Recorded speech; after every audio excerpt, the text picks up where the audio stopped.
Hello all, today I want to show you this number 4 Mark 1 star rifle that I made up to look like a number 4 Mark 1 T sniper rifle. This was a barreled action. When I look at the actual numbers here on the wrist, it's M47 from 1943. I believe that might have been made at BSA or Shirley maybe or something like that. I got the action, literally just the no bolt, no internals, just the receiver and the barrel attached, and I had to buy the wood, the exterior metal, and all this stuff here, front sides, all that kind of stuff, the magazine, the trigger, the sear, trigger guard, the stock of course, the riser here, and I got this here. This is a reproduction scope from Sarco. I was in Easton, Pennsylvania, and I stopped by their store and I bought 2 of them. Now I found a guy online on milsurps.com called Peter Laidler, Captain Peter Laidler. He was an old British Army armourer, and he worked a lot on these snipers, so he has a very good write-up. I'll post a link on how to correctly attach the pads, which are here. There's one back here underneath this, such that you can such that it's done to armory specifications. So first things first, let me show you that this is unloaded. Got a baby screaming there in the background, so we really have to be safe. As you can see here, it's unloaded. So as I said, it was made up from just a barreled action. I needed to buy everything else. Probably cost me about, I'd say $200 in parts, and then it was just fitting. When I then came to actually fitting the scope, there's a very particular way that this goes on, such that the scope is as centered as possible naturally. When I say naturally centered, I mean collimated. That means the reticle is as close to the center of the scope. I have another video up showing myself doing that with a jig made out of Lego, and I'll post a link to that at the bottom of this. Here's the scope. It's a 3.5x magnification, and it's got windage and deflection drums. Deflection and windage are the same thing, where windage and elevation. The elevation here is marked in yards, so you can, once you get it zeroed, you can, and you have a predictable load, you can just set it to whatever yardage you want, and your crosshairs should be at the right spot. Comes with this nice leather end cap. So it's a fairly nice scope. It's a reproduction. As I said, I don't know where it's made. Some people say Israel, other people say India. Yeah, it's probably China. Everything comes out of there these days. So anyway, how did we make up this particular rifle? Well, after we got all of the bits and pieces together, and that's really just Lego screws, put that all together, we had to mount these, the front and the rear pad. The way you mount these is first you mount the front pad, and I did that by basically just super gluing it in the spot where I thought it was correct to be.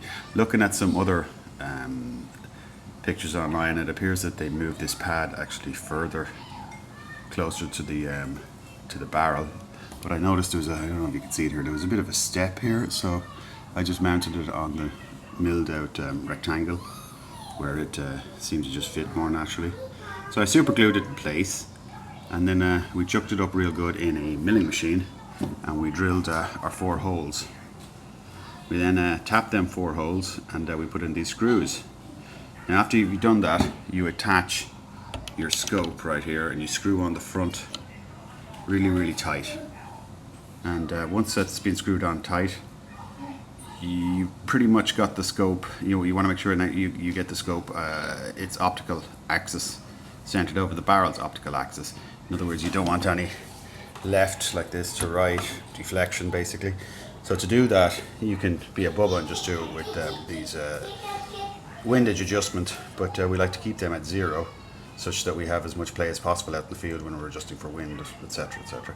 So what you do is you as I said, fit it, put the scope on, then you have the bolt taken out, and with the bolt out, I'm not going to do that now, with the bolt out, you look through the barrel and you focus on a distant point, distant aiming point, DAP they used to call it, and then you look through the scope. You want to make sure that windage wise they're both on. You're going to not have them on elevation wise, meaning up and down, but left to right you want to make sure they're both basically at the same plane. So once you do that, to get that done, as I said, you don't want to be adjusting the scope. You want to actually adjust the back of the pad. You unscrew the pad and you can contour the back part of it here. I just used a Dremel with a stone and contoured it down as best as possible until, obviously enough, if the scope appears to be, you know, let's exaggerate it, out this way, then you would shave a bit off the front of the pad to bring it back this way. If the scope was this way, you'd shave a bit off the back of the pad. So you do that. It doesn't require much. I only had to hit it 2 or 3 times, and you can get it pretty much on where, as I said, look through the barrel and at a distant aiming point, then look through the scope and make sure that they're both at the same plane. After you've done that, we go ahead and we fit for elevation. So we have that screwed on right there. We loosely, with this screwed on right here, we basically, I had to take off the safety for this. We basically post in this, just slide it in between the receiver and the rear of the scope right there. You can see it's like dovetailed. So you slide them in and you move the scope up and down until you get it just right. I believe you aim at 250 yards via the bore sighting at a distant aiming point, and you set the scope for 250 yards and you get the reticle dead on your distant aiming point. Once that's done, I actually secured this rear pad with super glue all around. It was enough to just hold it on, and then we drilled out these 3 holes. Obviously enough as well, you want to make sure that the pad is a fairly tight fit where it's not actually forcing the scope out this way because it's too thick, and it's not going to pull the scope in this way because it's too thin. You want it a pretty much a finger tight fit.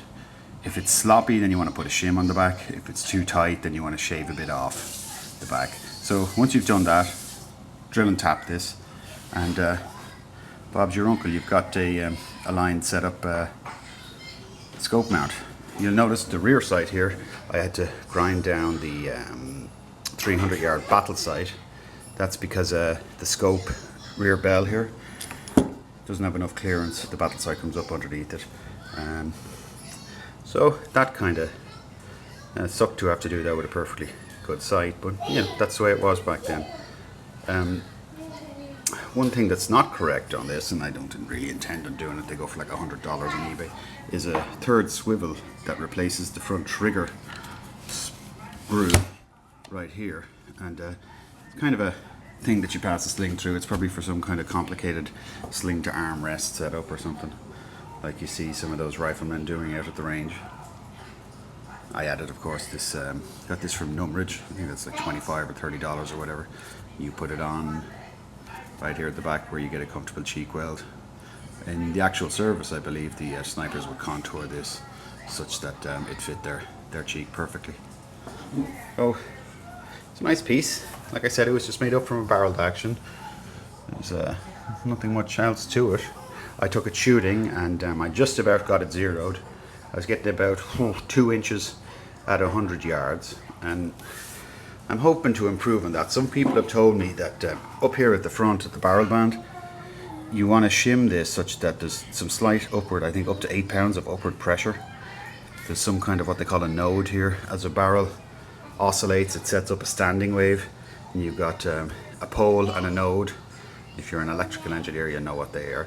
But a node is where it's essentially oscillating around a fixed point. So at this point here, the barrel isn't actually deflecting anything. It might be bowing up and down back here under fire, but at this point it isn't. You put some upward pressure on it and you can stabilize it a bit more.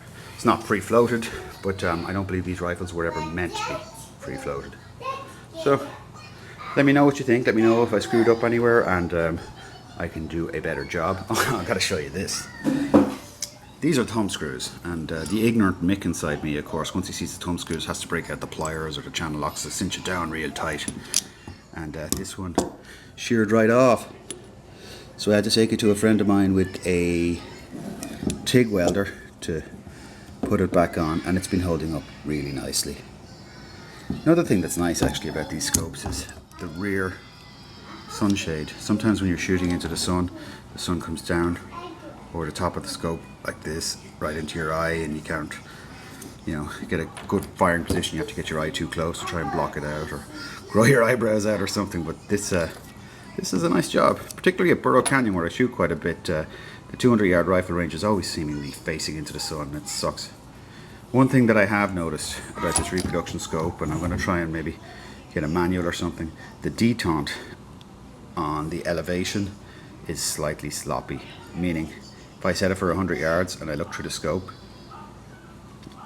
you know what, let me do that right here. As I just wiggle. See the way that moves ever so slightly up and down? I'm going to see if I can